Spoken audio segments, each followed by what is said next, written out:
Let me share the screen.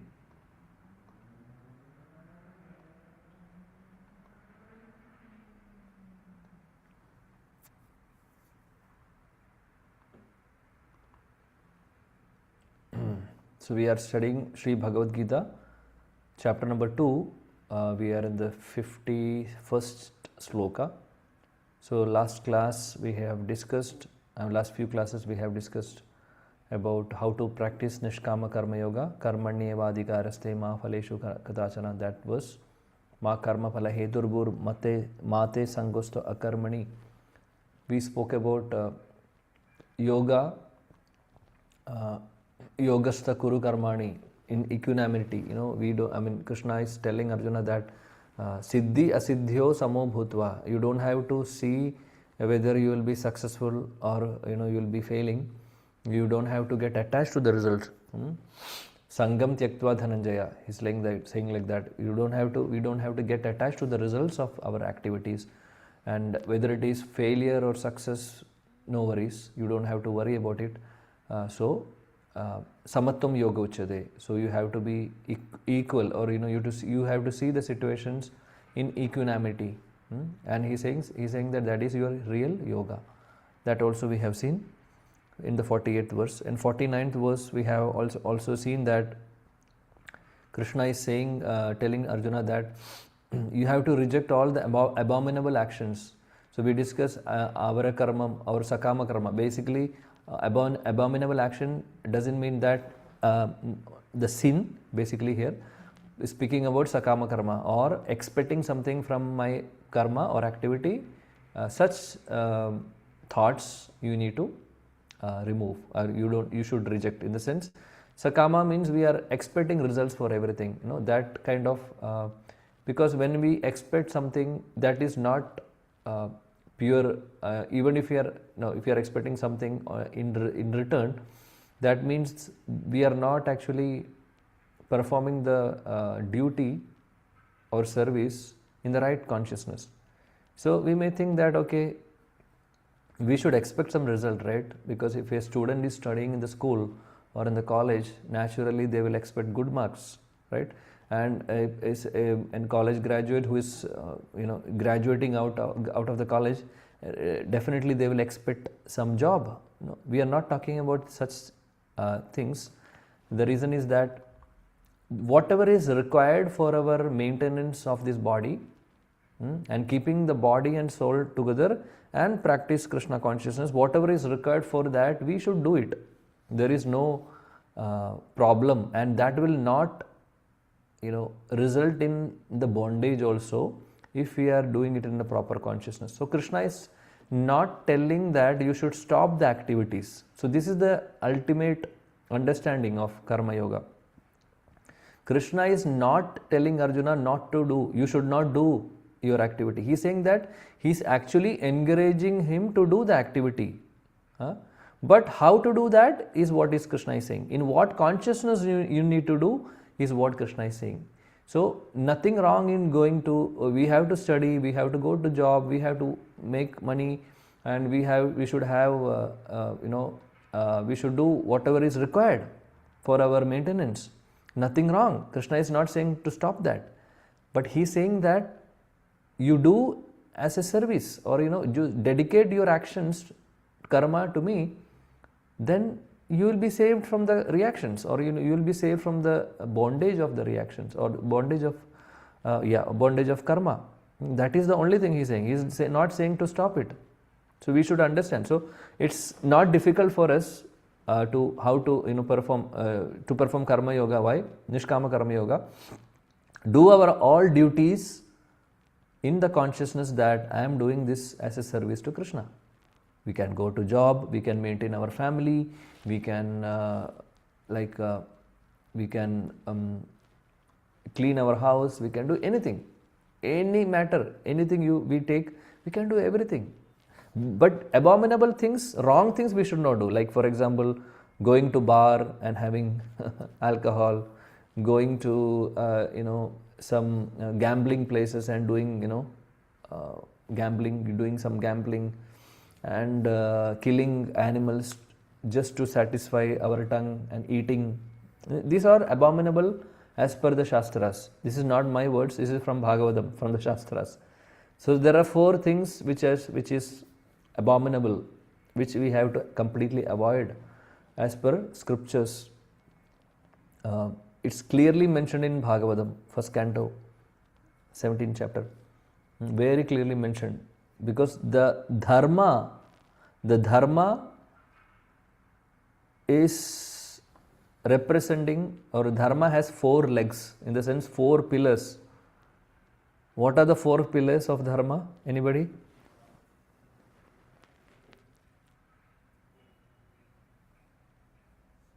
Satyam.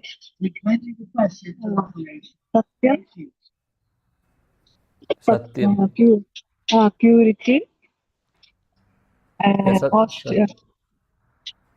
Satyam is. Yeah, that's okay. Satyam, okay. Satyam, truthfulness, all same. Yeah. Purity. Purity. Can you say purity is, it's again, that is, okay, purity. You mean to say Shaucham? Yes, okay, fine. So Satyam and Shaucham. And actually, Okay, no problem. Mataji, somebody else, please. Mangala Mataji, you can, of course. Yeah. Somebody else? Anyone? Okay. Raghavendra Prabhu? Hare Krishna, Prabhu. kindness, Prabhu. Sorry to No problem, Mataji. Continue, Mataji. Kindness. Kindness or daya. Fine. 3. Yes. Last one, Prabhu. Prabhu, austerity. Tarun Prabhu, you said something? Samarpan, Prabhu. Samarpan. Okay. Samarpan means dedication, or could you kindly elaborate? Or what exactly? Please tell me, Prabhu. Yes. You can. Yeah. Dedication. Yeah. Dedication, okay. Yes. Okay, fine. And Raghavendra Prabhu? Thank you, Prabhu. Tarun Prabhu. Prabhu, austerity. Satya, Tap, Daya, Suchi. Okay, austerity. Yes. Yeah, thank you, all of you. Yes, Tarun Prabhu, what you mentioned is dedication for all our activities is required. That's absolutely correct, no doubt. So whatever dharma we do, whatever occupational duties we are doing, we should have dedication. That is definitely required. But our discussion is like dharma is standing on 4 legs. We are talking about now how you said how to perform the dharma, basically, with dedication, with how to perform the dharma is what that was your answer. Our discussion, our question was that dharma is based on what? So if we don't know what is dharma, or dharma is based on what all principles, then we don't know, we will not be knowing how to perform it, isn't it? So it is very clearly mentioned in the Shastras. Bhagavatam clearly says dharma is standing on 4 pillars, or we can say there are 4 ingredients, constituents for dharma. Dharma is standing on these 4 pillars. It is mentioned Shaucham, Tapa, then what else? What you said, all of you? Daya and austerity. That is Tapa. Satya, And Daya and Satya, truthfulness. Purity. 4 things. Yes. So 4 things. Just I will repeat it again. Satyam is truthfulness. Dharma is one of the pillar of dharma. Where dharma is standing is truthfulness. Second pillar of dharma is daya, mercy. Daya means, we will explain. So Satyam means doing truth, I mean always speaking truth, and always not doing any kind of untruthful things. So basically this speaks, this is relating to one of the abominable thing which Shastra says is gambling. So gambling is, we have heard about gambling, we have heard about gambling match even in Mahabharata Yuddha also. So gambling doesn't always mean that we are doing that chut. What I don't know in English. Sorry, Hindi. What do you say that gambling match, Prabhu? Dvit Krida, Prabhu. Dvit Krida. Yes. So not only that, actually, gambling even also means we are trying to make money or make some wealth in a very crooked or shortcut way. So not following, for example, if you are working, going into a company and doing our job, that's not something like gambling, because we are working there and we are actually deserving that salary. That's okay. But if we are trying to make money with some crooked way, that is gambling. Money or whatever opulences. So in that regard, even it is mentioned that so what we do generally in gambling, if you go to any, we have heard about casinos. We would have heard about casinos. Casinos. What is casinos? Casinos. How do they work? Maybe I think here also there is going to be one. Maybe in future, I think so. In the UAE also something will come soon. But in all the European, American, all the other countries, Western countries, there are casinos. Casinos are 100% purely gambling place. So that is actually restricted in Shastras, right? That's one thing. So we should not indulge in such things. Even lottery ticket to an extent is also gambling. Shastra says, lottery ticket also is something like we wanted to, because of our greed, we wanted to make money. So we are not following proper process. If we have to see, making money by performing 8 hours job is good. That's our occupational duty. That's okay. But if we want to make out of greed, we wanted to have more money, that's something not correct. That is why that comes under the category of gambling basically.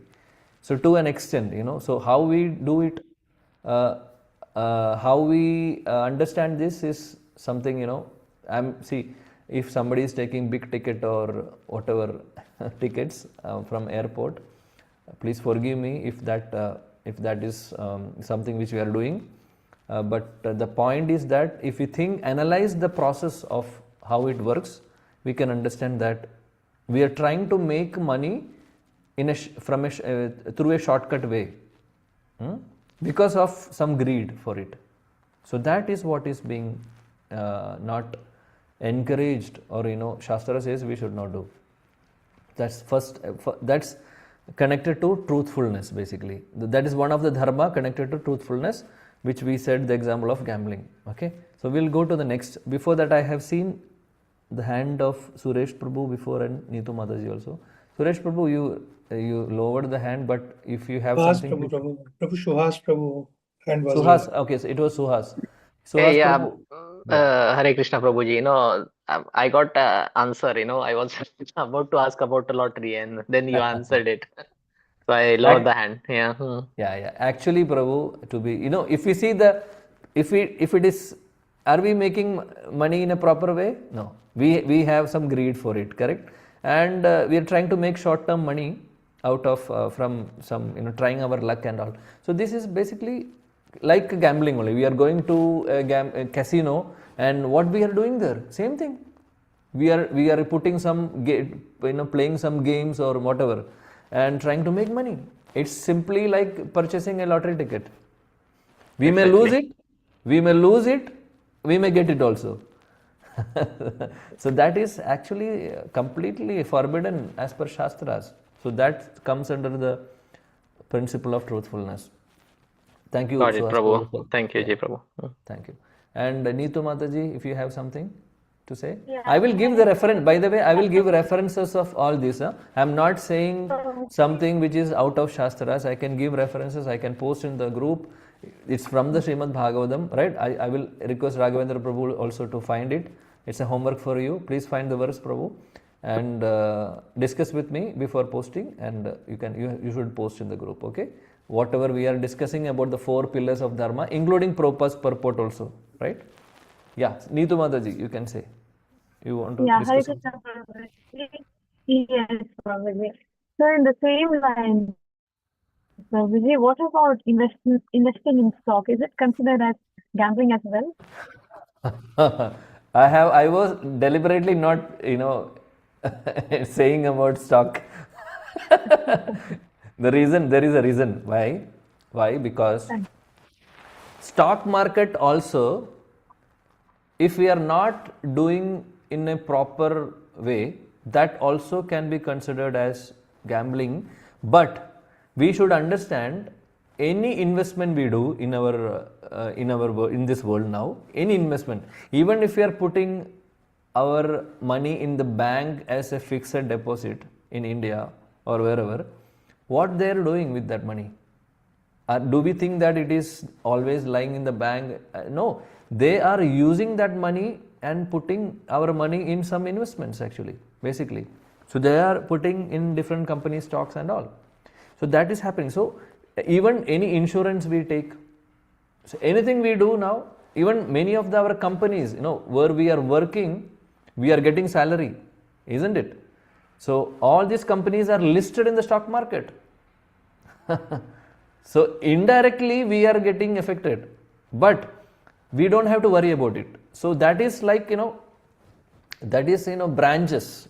So we don't have to worry completely about that, because we cannot stop it. In this world now, everything works in that way. Investments are happening in that, in that circle. However, including, even we can say, this is so getting salary from a company which is listed in the stock exchange, and something, even some of the companies are giving stocks, share of that company for the employees.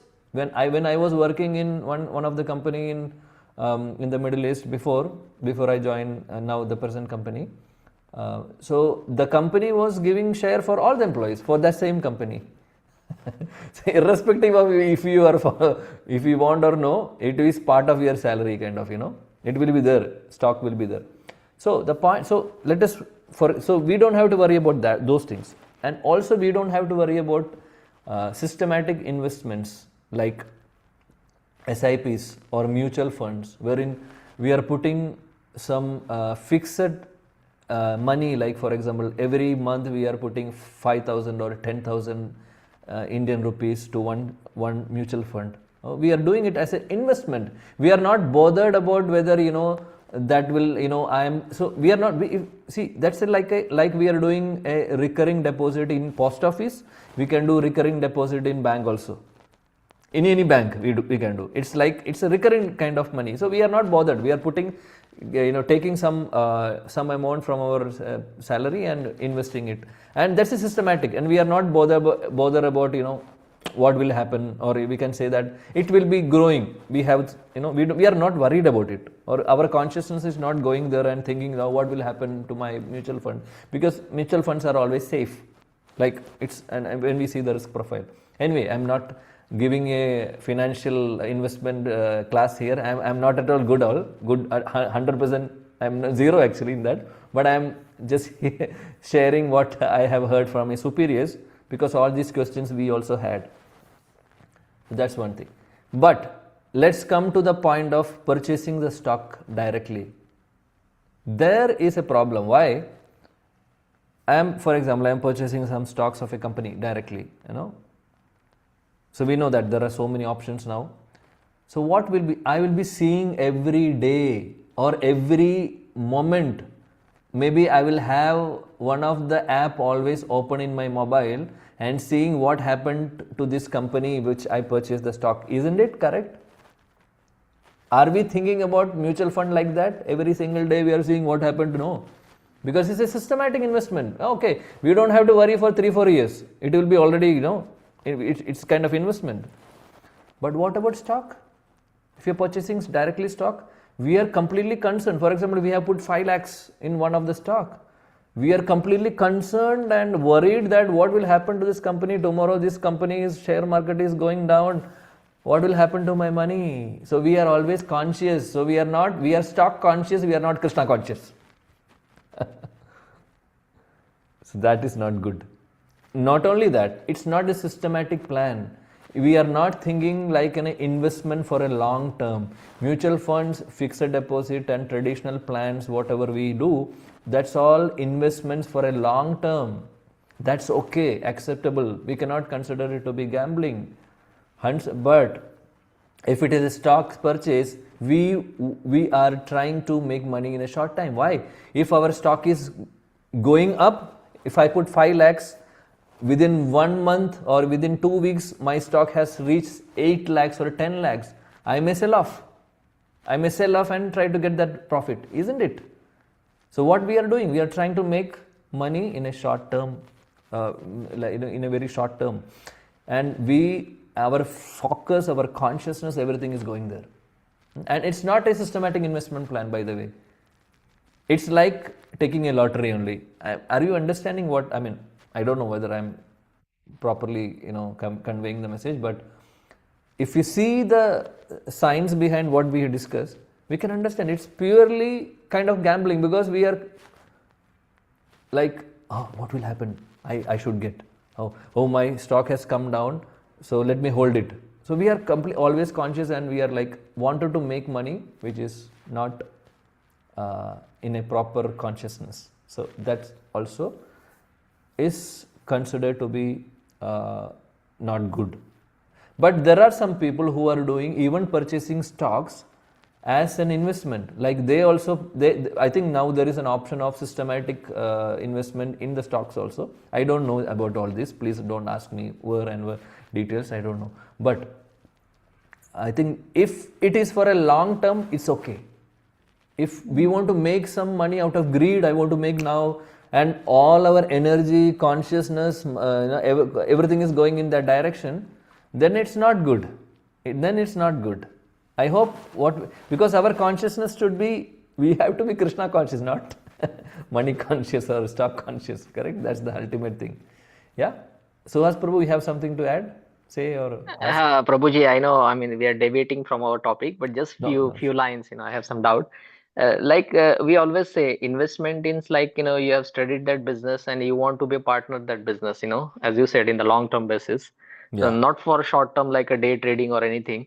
Correct. So how about that? You just answered that long term is okay, right? Long terms are okay. Long terms are okay. Okay, It's okay. like Thank you. long term investments are, because Prabhu, all of us need investments. We all Yes. should have money to live. It's a business, basically. Of course, business is, it's okay. We say for a long term thing, we are doing it. But what we discuss is day stock, what you said, Yeah, day trading. Yeah. day trading and all this, which is we are trying to make out of greed, correct? That's right. The consciousness is not proper. That is why it is coming under the principle of truthfulness. So this is one of the principle, one of the leg, or we can say one of the leg of or pillar of dharma. So that truthfulness is not, in this age of Kali, that truthfulness has come down. Okay, let's come to the next. Let's go to the next dharma pillar. What is it? Anybody? We already discussed. Okay, let's go Compassion. to Compassion. Compassion. Yeah, compassion is daya, or mercy. So what is the meaning of that? The meaning is that we should be compassionate to every living entity, not only to the human beings.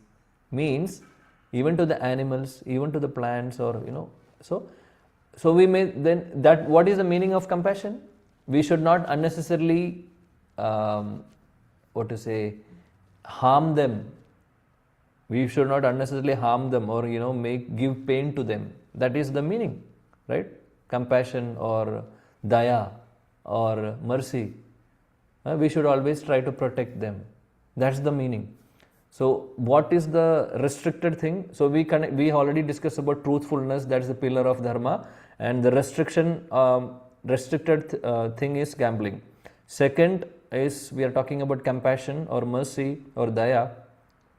What is the restricted activity is killing animals for eating. This mentioned in the Shastras. Because in that we are not having any compassion.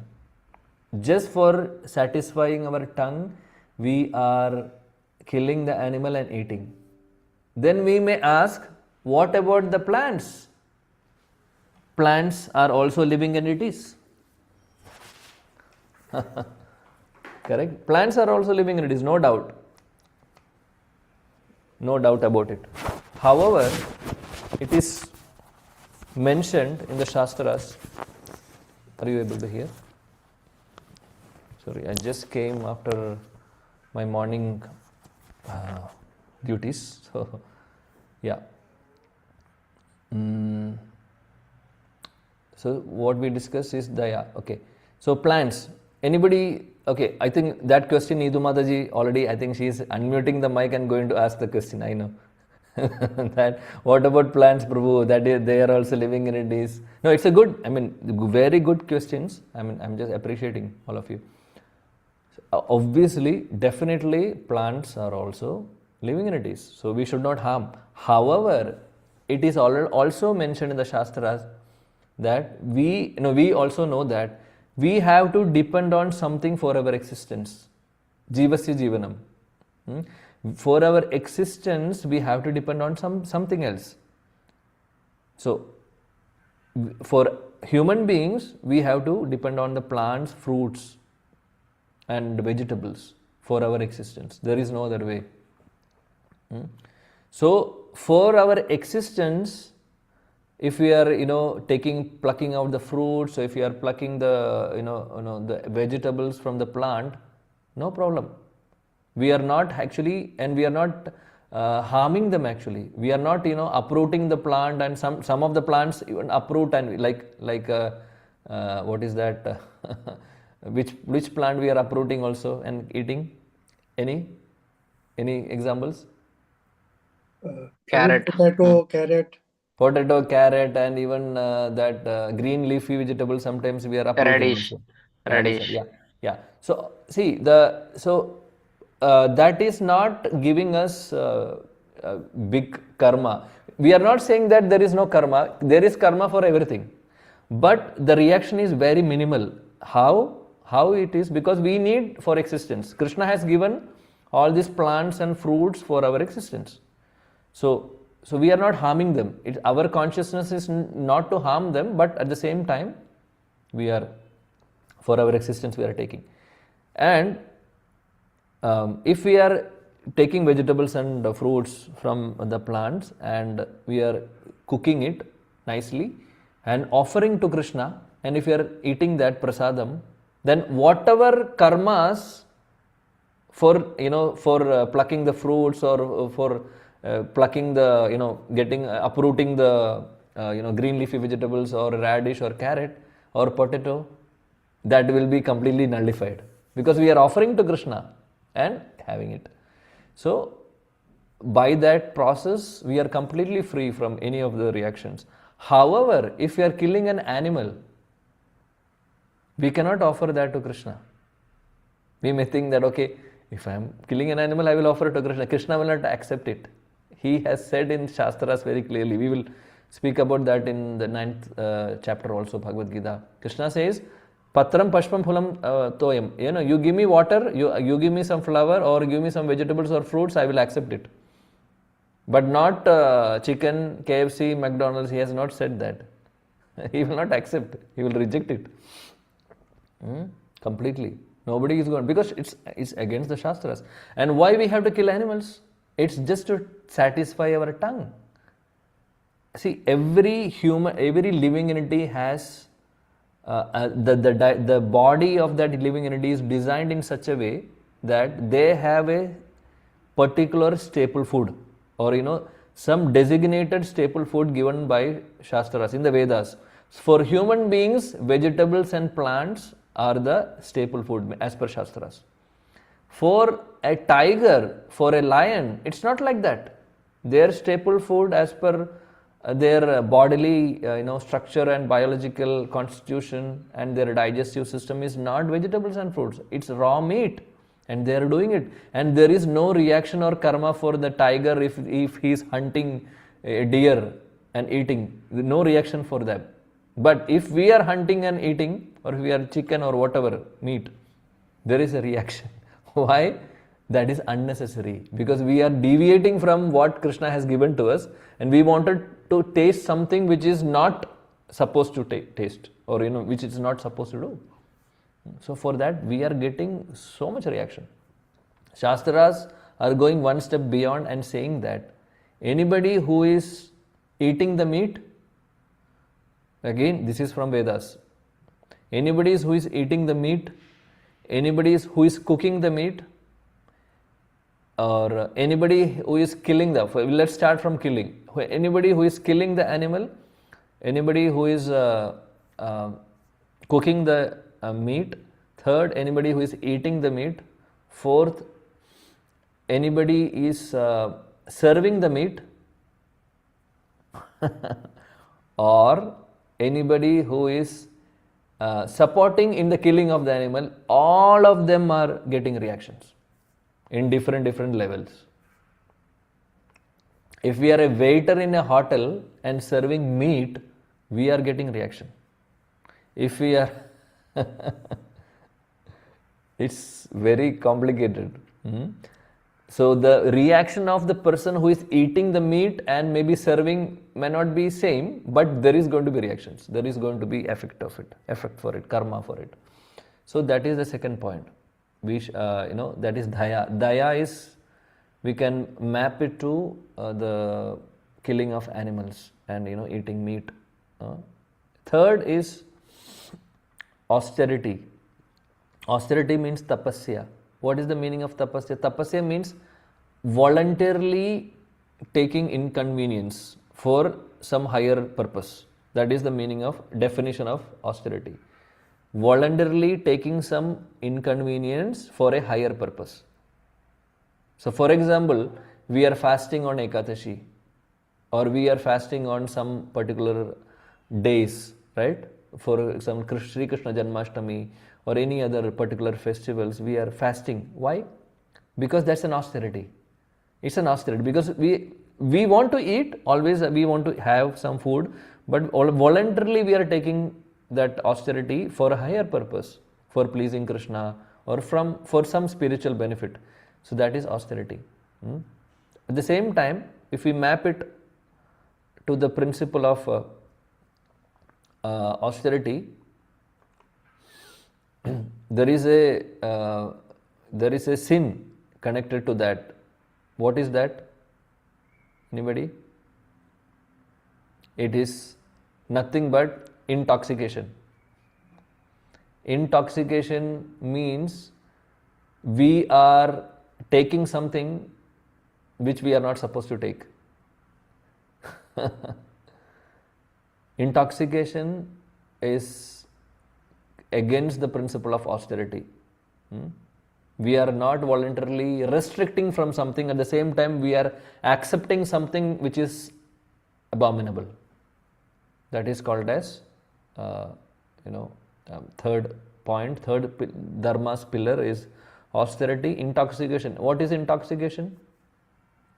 Drinking alcohol and drinking wine and whatever, smoking the cigarettes, all those are intoxication. It's not necessary. It's all abominable as per Shastras. So all these are like principles which we need to, sins which we have to completely avoid as per Shastras. Fourth is shaucham or cleanliness. So the cleanliness, there are two parts for it. One is internal cleanliness and one is external cleanliness. External cleanliness is what we taking, brushing the teeth, taking bath. That is all external cleanliness. So we can have, we should do that. There is one point beyond it is cleanliness, as when we connect to the dharma's pillar, is having illicit relationships. Again, this is directly from Shastras. Having illicit relationship with somebody, men having illicit beyond the marriage, extramarital, all these things. Man or a woman, whoever it is. So this is illicit connection, or going to some, prostitutes, all this completely abominable. This is against the principle of cleanliness. And all these examples also from Shastras. And Krishna says in Bhagavatam and Vedas, Shastras are explaining that we should avoid all these 4 sins what we mentioned, and we should try to follow dharma properly. So why we discussed this is that we were discussing, I'm sorry, we have little bit paused our discussion of the verses, but at the same time I believe it was useful because we were talking about Nishkama Karma Yoga. So it is not difficult for us to perform a duty. Krishna is not saying that we should stop activity, but at the same time we should do the activity but dedicating to Him. This is the only thing Krishna is saying. So that was our discussion. And in the 50th verse we discussed that if you are doing in that way, Yoga Karmasu Kaushalam, then we will be safe from all the reactions. So that was our discussion. So let's go to the 51st verse. Karmajam buddhi yuktahi phalam tyaktva manishinaha janma bandha vinirmukta padam gacchanti anamayam. Yes, please recite the verse. Anyone? Hare Krishna, Prabhu. Karmajam buddhi yuttahi phalam tyaktva manishini janma bandha vinirmukta padam gacchanti anamayam. Thank you. Someone please translation.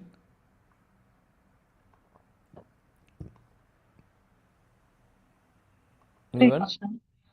Hare Krishna. Yes. Translation by Stephen Ray, Vivekananda Swami Prabhupada, Srila Prabhupada. By thus engaging in devotional service to the Lord, great sages or devotees free themselves from the results of work in the material world. In this way, they become free from the cycle of birth and death and attain the state beyond all miseries. That is by going back to Godhead. Hare Krishna. Thank you. So just let us connect to what we discussed in the previous verse. We were talking about, Krishna was talking about doing the activity, we can say Nishkama Karma Yoga, without expecting any result, dedicating to Him, correct? And then he's saying that if you are doing in that way, there are no reactions. And if there are no reactions, what is the result of it is what is being mentioned here in this verse. So no reaction means no birth, death, cycle. Janma bandha vinirmukta. That is what Krishna is saying here. Janma bandha vinirmukta. So we will be completely free from the cycle of birth and death. Means we will not take birth again in this material world and we will go to the spiritual world. That is the meaning. Janma bandha vinirmukta. And attains the state of or place beyond all miseries. So what is that place which is completely free from all miseries? Which is that place? Yes, anyone? Goloka Vrindavana. Yeah, it's spiritual world. Yes, spiritual world, or we can say Vaikunta. Kunta means miseries. Vai means no miseries. The place where there are no miseries is called as Vaikunta, or spiritual world, or Vrindavan. So, if we are, Krishna is giving the result of Karma Yoga, Nishkama Karma Yoga. If we are properly doing our duty, dedicating that to Krishna, then he is saying that you will be free from reactions. Not only that, you will be free from the birth and death cycle. And you will go to that padam, padam gacchanti anamayam, where there are no miseries. And you will not come back again also. If we are going to spiritual world, that's our final destination. We will not come back again here. That's the point. Purpose, purport, Srila Prabhupada ki jai. The liberated living entities belong to that place where there are no material miseries. Again, Bhagavatam 10, 14, 58. Samashridha ye pada pallava plavam mahat padam punya yesho murare bhavambudir vatsa padam param padam padam padam yadvipatam natesham A beautiful verse from Brahmaji's praise in Bhagavatam, 10th canto, 14th chapter. He says, for one who has accepted the boat of the lotus feet of the Lord, who is the shelter of all cosmic manifestation and is famous as Mukunda or giver of the Mukti, the ocean of the material world is like the water contained in the calf's footprint. Hari bol. So what is the meaning? Parampadam, or the place where there are no material miseries, or Vaikunta is his goal, not the place where there is danger in every step. So the place where yad vipatam, padam yad vipatam na tesham. What is the meaning of this? The padam means in each and every step there is vipatam, there is vipat, or there is miseries. We are talking about which place? Yes. Which? Yeah. Material world, yes. The place where in every step there are problems is the material world. Which is that material world? The place where we are now sitting. So happy to know that in every step. So don't get surprised that we are facing a lot of problems in our life. Either by some disease, sometimes every month some of us are getting cold or fever. Or somebody is having headache, somebody is having that problem, this problem, too many problems. I mean, that is one part is disease, one is the job insecurity, tension in our heart. So many things we are facing, and problems from the relatives, problems even from mosquitoes or from the cockroaches in the UAE. That's a problem. It's a problem. Why? Problems are coming in different ways and we have to go through it. The reason is that this place, this material world is full of problems. The Bhagavatam says, not me, padam pad yad vipadam. In every step there is danger. Correct? How careful we should be when we drive the car. Just imagine. If we are not focused, we will be gone. Even if we are focused, maybe sometimes, somebody will come and hit us from the back. This happens. Have we heard about any problems like this? Even I'm not talking about spiritual world. Even in higher planetary system, which is again part of the material world, we have never heard that in Indra's chariot or Indra's Viman, the airplane is crashing with the Varuna's airplane. Have we heard something about it? We are talking about material world, that is again part of material world, but higher planetary system, higher planets. So the place we are sitting is the place where so many problems. We can't drive properly. If then we may think okay, I will not take car, I will walk. Now there is a big problem now, especially here. There are so many e-bikes. Oh my God! If you go out, especially in the city, there is no sound. We will not see, we will not understand. They will come and just, maybe sometimes we will hit also. They will hit us. So padam yad vipadam. Bhagavatam says. So but the verse, this shloka is saying that, but there is a solution. What is the solution? What is the solution is being given? One who is taking the shelter of the lotus feet of the Lord, who is the shelter of the cosmic manifestation. Cosmic manifestation means the entire entire world or entire creation. The Lord of that, who is that? Mukunda. He is the Lord, Krishna, or the giver of mukti. Mukunda is the name of Krishna, of the Supreme Lord. One who is giving mukti is called as Mukunda. That's the meaning. So if we are taking so it's here it's boat. So Krishna's lotus feet is compared to a boat here. Pada pallava, plavam means boat. And pada pallava means lotus feet. And lotus feet is compared to plavam means boat. So if you are taking the shelter of the boat of the lotus feet of the Lord, which is the shelter of all the cosmic manifestation, the ocean of material world, because why now the ocean here? Because we were talking about plavam, means boat. So boat in the ocean. Imagine a boat in the ocean, okay? And the ocean is material world. Boat is Krishna's lotus feet. So if we are taking that boat, then ocean of material world will become like the water contained in a calf's footprint. So calf's footprint, how much size will be? Very small, right? A small calf footprint will be very small. And if there is some water in that, calf's footprint, in that muddy calf footprint, how much water? Very little quantity of water. What is the difficulty of crossing that calf's footprint water, or water contained in the calf's footprint? Is it difficult for us to cross? Do we have to jump?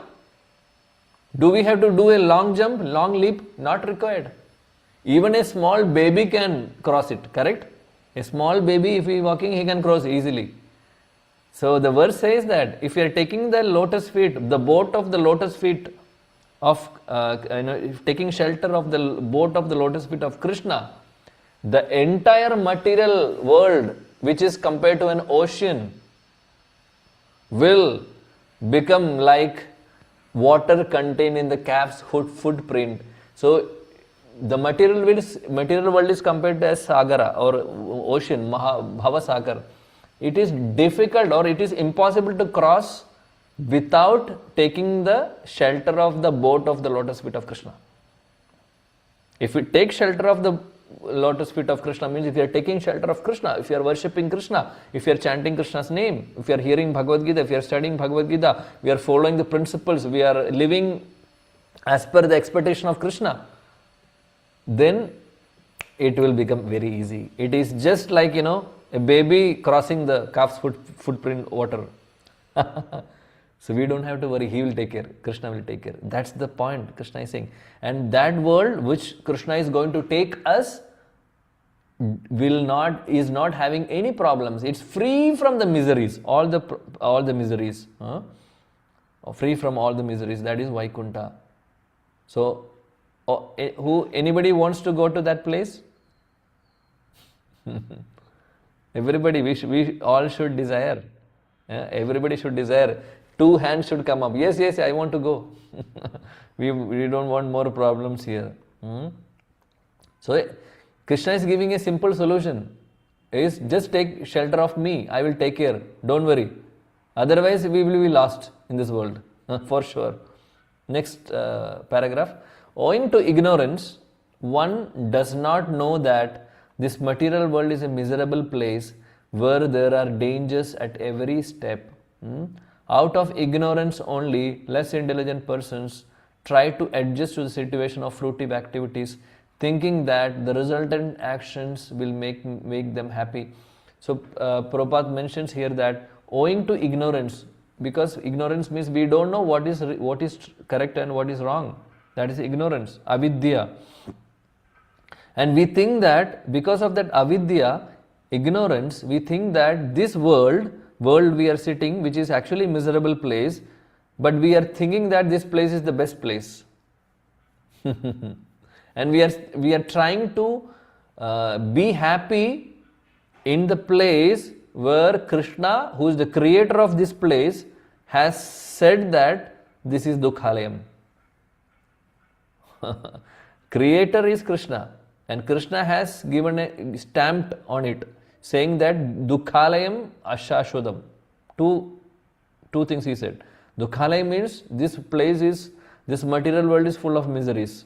Padam pad yad vibadam. And second he said, Alayam means house. Right? Aushadalayam. Vidyalayam. Alayam means house of Vidya, is Vidyalaya or school. This is the house of miseries as per Krishna's definition. Again, that's from Bhagavad Gita. So house of miseries, Dukhalayam. And also Ashashwadam. Ashashwadam means it is temporary, not permanent. It sometimes like change of these seasons, what is happening in our life also. Things are going and going, sometimes some happy, sometimes miseries.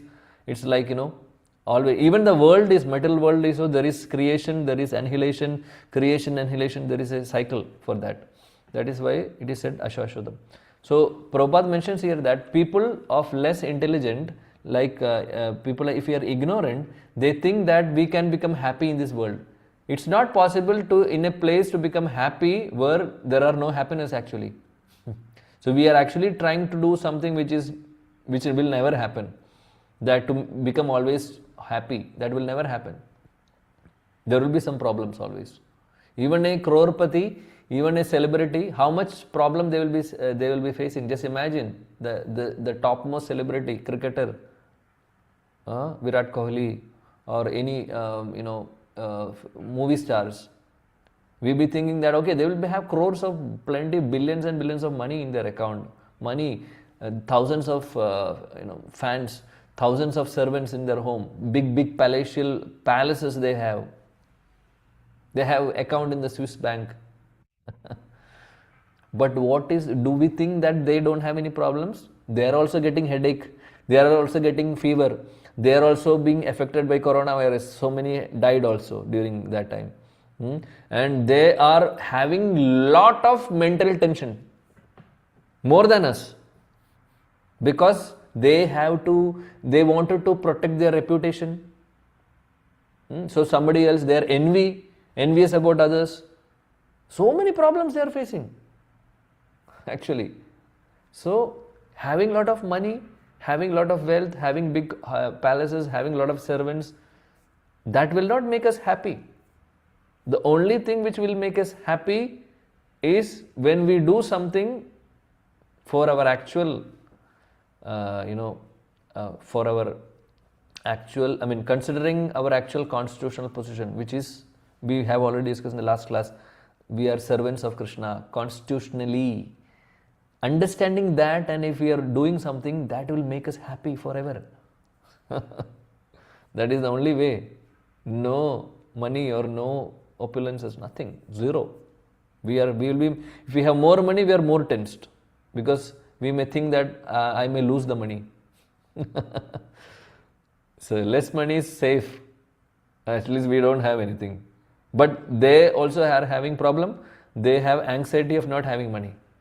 So problem is there for everyone. But there are no problems, or we are not saying that there will not be any problems. As long as we, in this material world, we are going to get disease, we are going to get fever, corona, everything. So please don't think that when I start chanting Hare Krishna Mahamantra, or when I take Diksha from a guru, from tomorrow onwards, I will not get fever, I will not have any money crisis, I will not having problems in my job. That will happen because this is Dukhalayam, it will come. But internally, dear devotees, internally we will be happy because we are connected to Krishna. And that pleasure will give us tolerance, that strength, the connection with Krishna will give us tolerance. That strength that connection with Krishna will give us all the power to manage all the miseries of this world. So miseries will come, but we will be able to tolerate it. I will give you an example, again from the Shastras.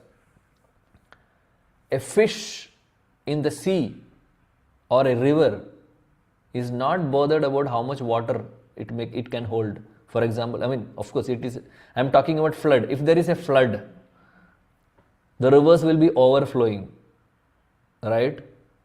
And if there is flood, okay, for ocean nothing is happening. So tomorrow if there is a flood, all of us will be in a problem, right? House will be in the water, people will be floating, cars will be floating. It's a big problem.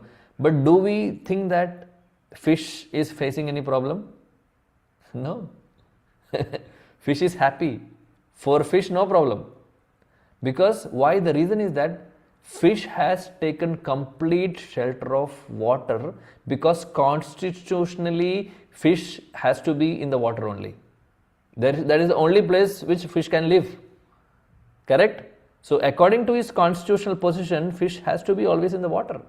So as long as it is in the water, as long as fish has taken shelter of the water, any flood, any tsunami, no problem for them. Similarly, our constitutionally we are Krishna's part and parcel. We are servants of him. If we are taking complete shelter of Krishna, we will be like that fishes. Any flood, any problems in our life doesn't matter for me. I'm happy internally. So, dear devotees, it's not something imaginary. We can experience this in our life. We can experience this in our life. So, study of Bhagavad Gita, Bhagavatam and our satsang is actually making us understand that, removing that avidya, ignorance, and giving us the right knowledge so that we are taking this process seriously, and as Krishna is expecting from all of us. So we will be completely free from all the problems, and Krishna is telling that I will take care of you. If you take shelter of me, I will take you. Don't worry about it. Like that.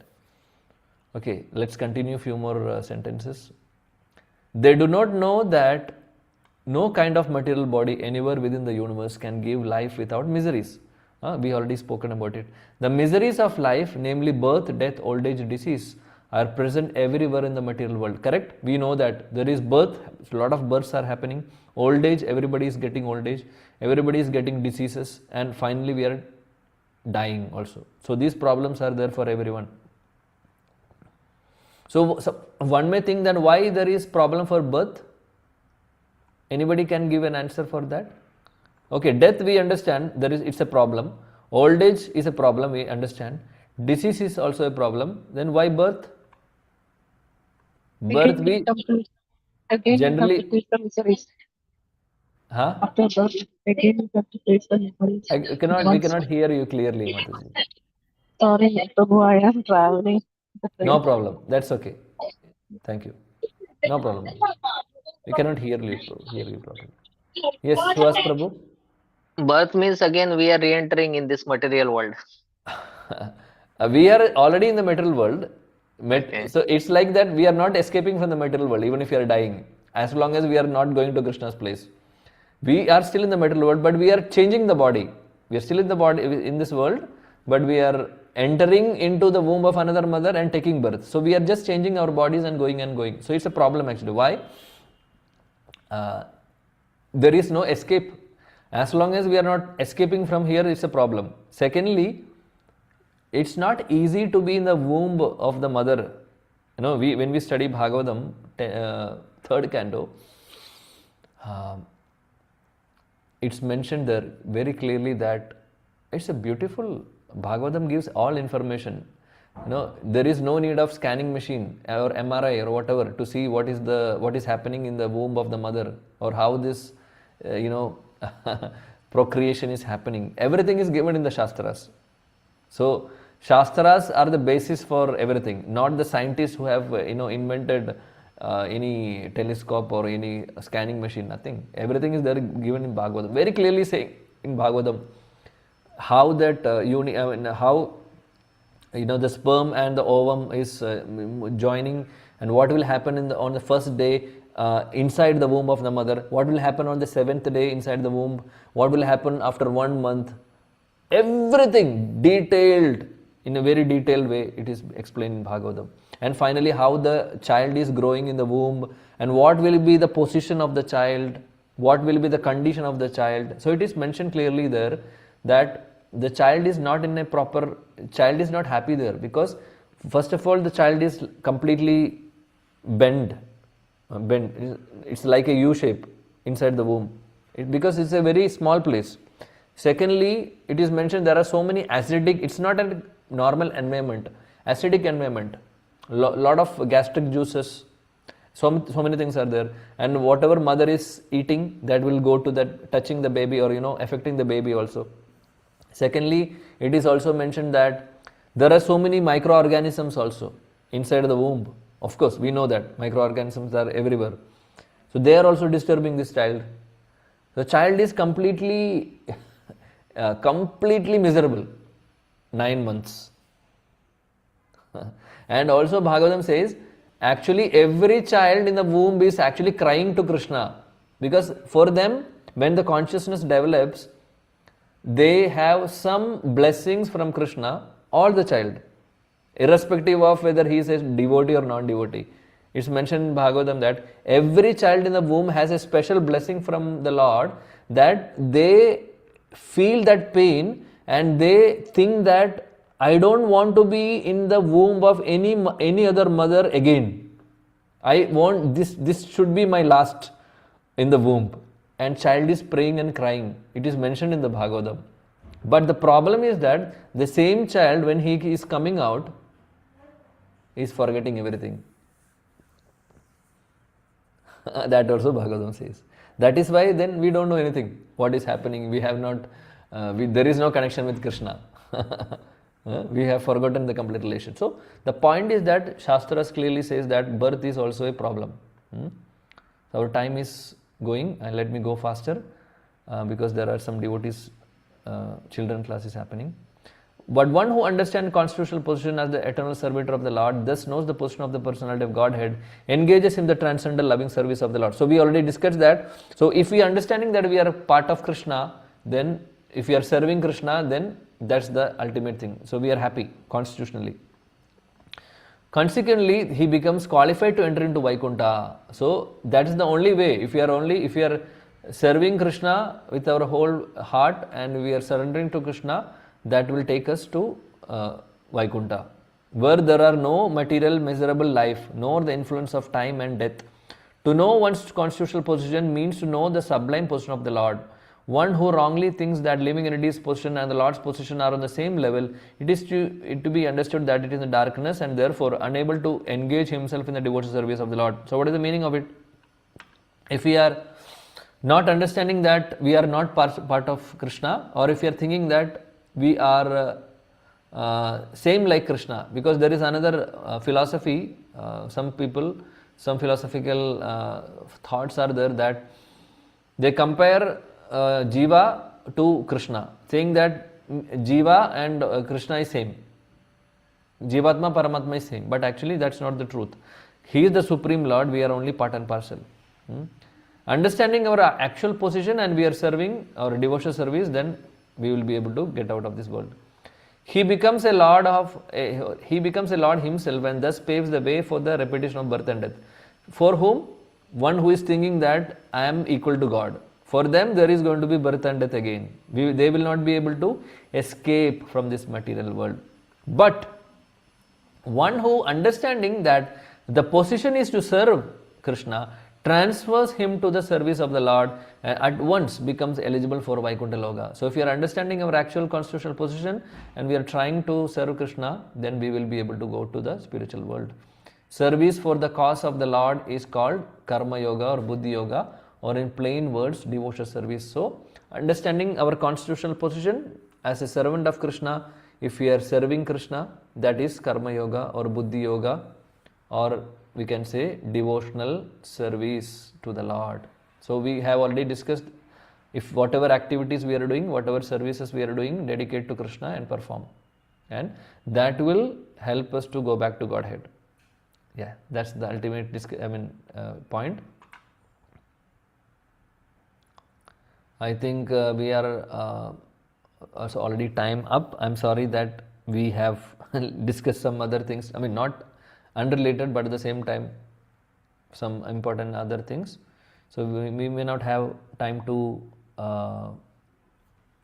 we don't have time to take questions today. So if we have any question, Neetu Mataji, if you can kindly post in the group so that I can answer. If anybody has any questions, Suresh Prabhu or Suhas Prabhu or anyone, please kindly post your questions in the WhatsApp group. I will try to answer it on voice note. Okay, so thank you. Mataji, Neetu Mataji, please post the same questions in the group also. I will answer it. Okay, thank you. So I am stopping here. Thank you for your kindness, and Krishna willing, we will meet next week. Next week is there are no classes. Next week we have a guest Vaishnava here. So all of you are invited here. invited to attend the classes. Dear devotees, those who are in the Musaffa, Saturday there is going to be program of His Grace Gauranga Darshan Prabhu. So it will be happening in Musaffa. I will give all the details. There are programs in the city also. I will give all the details. Raghavendra Prabhu can even inform you if you are interested. His Grace Gauranga Darshan Prabhu is a great devotee. He is a very great soul, disciple of His Holiness Radhanath Swami Maharaj. He is a teacher of Shastra, exalted devotee. So please try to get his association. So next week he is there in Abu Dhabi from Friday, Saturday, Sunday and Monday, 4 days. Multiple programs are there. There are some programs in Musaffa also. I will give you all the information. So kindly try to attend and for our spiritual progress. So there will not be class next week, but all of you are invited for his class, Prabhu's class in Musaffa on Sunday morning. It will be at 9 o'clock in the Masjid Mall, one of the building, a devotee house. If you are interested, please come. Raghavendra Prabhu, you can check their willingness or interest and can bring them. Okay. Okay, Prabhu, I will post all the information in Yeah, the group. sure. Okay, And I'm ending anyone now. who is interested to join can Yeah. contact me so we can go together also. Sure. I will just end now because other meeting is going to start now. Thank you. Hare Bol, Hare Krishna. Vancha kalpataru vishnu kripa sindhu vivcha.